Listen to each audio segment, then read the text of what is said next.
The 22nd was Earth Day. You knew that, didn't you? Some of you knew it. How many of you actually knew the 22nd was Earth Day? Hey, most of us knew it. Hey, you're bang on, better than I thought you were. Anybody who's got a child in school knows it. Anybody who's a school teacher knows it, because the schools are very much involved in that. And rightly so, they should be. Earth Day, in my growing up, wasn't a day that we mentioned at all. It just wasn't, and probably wasn't in your growing up either, unless you're very young. I suppose we didn't take much heed to the ideas of reusing and reducing and recycling. We did those things automatically in my growing up. And probably in your growing up too. You didn't have much choice in the matter. We weren't as affluent then as we are today. I can remember the first bicycle I got. I was 10 years old when I got my first bicycle. It was a bicycle that my oldest brother had had. And it came down through the whole chain of command until it reached me. It didn't have a fender on it. It had a chain that kept breaking, and the wheels did a figure eight and somehow managed to go through the forks. And several of the spokes were missing, but I thought it was the greatest machine I'd ever seen in my life. And I loved that bicycle. Same thing with my clothing. I think the first piece of new clothing I got was when I was in grade 12 high school. My mother actually bought me some new clothing so I could go to the graduation that year. Everything else had been handed on down through the chain of command or bought at the Salvation Army. Reuse, recycle, hey, we did it. Nothing got thrown out. Absolutely nothing. And food put on your plate was meant to be eaten. And I can see by the look on your face that some of you can identify with that. My mother used to say, she didn't have a refrigerator. She said, I don't want a refrigerator. You give me the money the refrigerator costs, and I'll make a better job of putting better food on the table. And of course, in the old days, we used to live in rural areas, didn't we? In the old days, in the growing up years, for many of you, 80% of Canada's population lived in rural areas. It's changed today. Now 80% of our population lives in the city. It's a different kind of world we're living in. Different kind of world in many ways. Many ways. I can remember when Judy and I were first married back light years ago. We lived out in Manitoba, and she convinced me to go over to Margaret Bruce Beach on Lake Manitoba. Margaret Bruce Beach, you've probably never heard of in your life before, unless you happen to be from Manitoba, but it's a lovely, lovely beach, about 3/4 of the way up Lake Manitoba on the west side, and it's largely deserted almost all the time. There used to be an old Hudson Bay post there. It was there when we first went there. Hadn't been used for years and years and years, but the building was still there. There wasn't a single nail in that whole building. It was there, and the Hudson Bay Company had kind of abandoned it. They eventually sold it to a local farmer who tore it down and used it for pig barns, and there isn't even a plaque there to say it ever existed. Shows you how callous we Canadians are with our own history. But I digress. Margaret Bruce Beach is a lovely beach up there. And we went over sunbathing one day. Sunbathing. I usually turn about the same color as the cover of the hymn book when I get out in the sun for too much, and then it usually peels off and so on. Anyway, Judy convinced me to go sunbathing, and I got sunburnt. I got sunburnt not just in one spot, but all over the place and on both sides. And my goodness, within a relatively short time, I started to itch. And not just in one place, but all over the place. And all the lotions that the pharmacist gave me didn't fizz on me at all. The only way I got any relief from that itch was to stay in the shower. And you can only stay in the shower for so long, particularly if you're in the middle of the prairie where water is scarce. But no one in their right mind does that nowadays. because the sun isn't friendly anymore. In fact, if you've been listening to the newscasts the last week or so, they've been saying repeatedly that this summer coming up, they expect to be the most dangerous summer for anybody to be out in the sun, because the ozone layer is thinner than it was even before, and the ultraviolet rays are going to be stronger this summer than ever before in history. And they're saying very loudly, if you're going out in the sun this summer, slather yourself well with skin protection. Better still, cover up. For we silly human beings have damaged the earth, and the sun's not friendly anymore. Not only so, we're running out of water. In most parts of the world, we're running out of water. My son lives in California, as most of you know. California has more people in it than the whole country of Canada does. It was never meant to have that number of people living in California because it's basically a desert. And they're in deep trouble because they're running out of water very quickly, to the extent where they're seriously considering asking for a pipeline to bring water down from Canada to California. And in southern Africa, they're running out of water all over the place. And one of the problems for southern Africa in the very near future is going to be where they'll find water, particularly clean water. Clean water is in extremely short supply all over the world. But you and I take it for granted, don't we? We turn on our taps and we let them run without thinking. We water our lawns with all this highly chlorinated water and all the rest, and we think nothing of it at all. But clean water and the lack of it is one of the reasons why 2 out of 5 babies across the world die before the age of 5. And life expectancy in the third world is extremely short because of a lack of clean water, essentially. And violence is still in vogue in our world, isn't it? Still in vogue. We all cringe with the news out of Littleton the past week. But I've often cringed with the American fascination with the gun. I don't understand it at all. I really don't. One of my brothers was camping in Colorado not terribly long ago. He was camping next door to a policeman from Chicago. And he got to know the fellow a little bit, and he was shocked to find the number of guns that this policeman had with him as he was on the camping trip in Colorado. And my brother finally got up enough nerve to say to him, "Why have you got all these guns?" And he said, "Protection."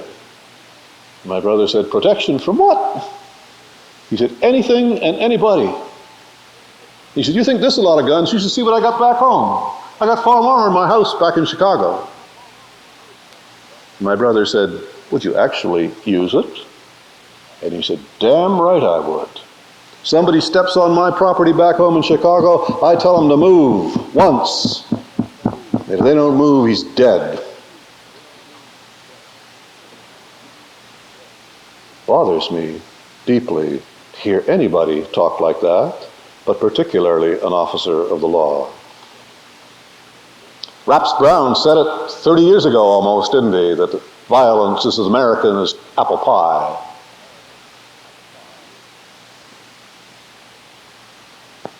But it doesn't make it right.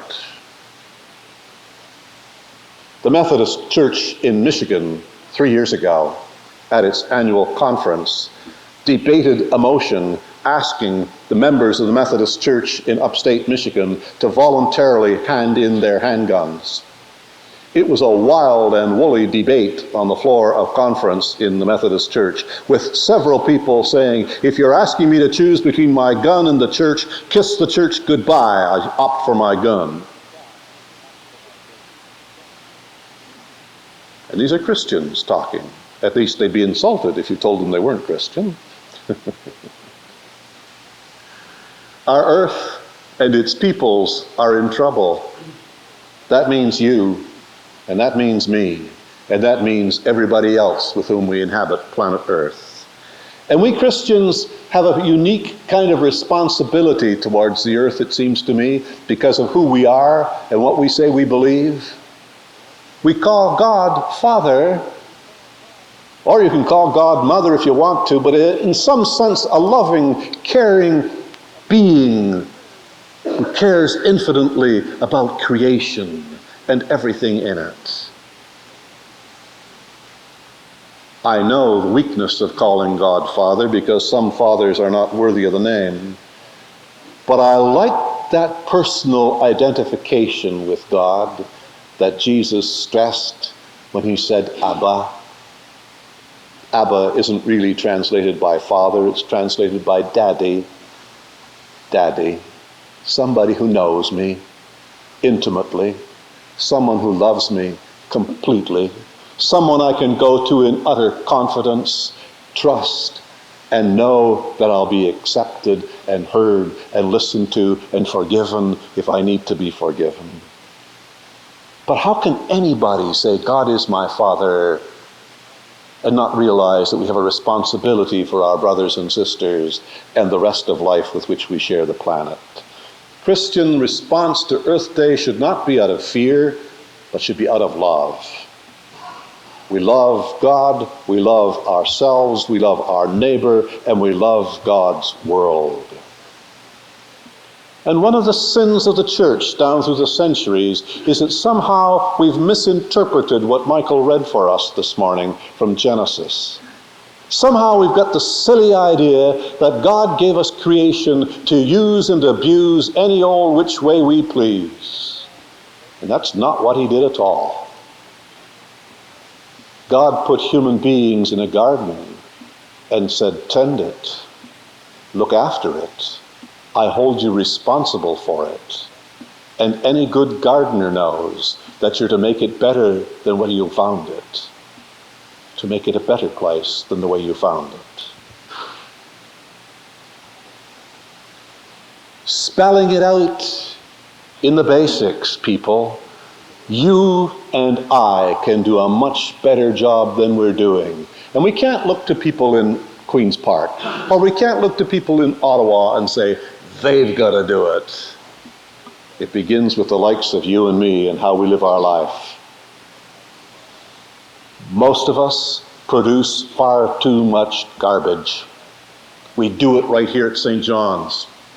Look at any kind of activity we have around here, and the garbage we produce is shocking. If we care about God's world, it's high time that we stopped doing that.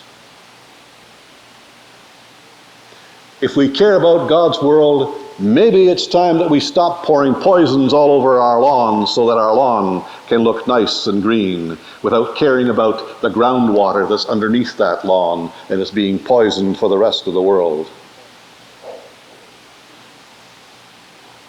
Maybe it's high time that we learn to walk for our own health instead of driving our cars when we go 2 blocks to the corner store or to visit the neighbors or wherever. Maybe it's high time that we encouraged our politicians to put some teeth in anti-pollution laws. Maybe it's high time that we voluntarily, dare I say it, paid more taxes to make the world a better place. What a tragedy that the waterfront here in Toronto has some of the most beautiful beaches to be found in this part of the world. And those of you like me who are getting long in the tooth can remember when you used to be able to swim down there. You do it now in peril of your life. Simply because the political will of the city and the province and the nation says, we can't afford to stop polluting. We can't afford to build proper sewage treatment plants. We can't afford to do these things. And I'm saying we've reached a time in our life and our history when we cannot afford not to. Sooner or later, the bullet has to be bit by the likes of you and me. If we care about God, if we care about our neighbors, if we care about ourselves, for we're ultimately fouling our own nest,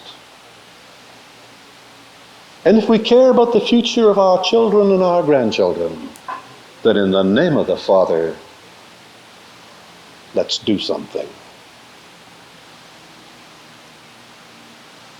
I sometimes shake my head when I go to church gatherings, and I'm not a good meeting person at the best of times. But I go to great theological conferences and hear all the learned people of the world talk with all the gobbledygook they sometimes use.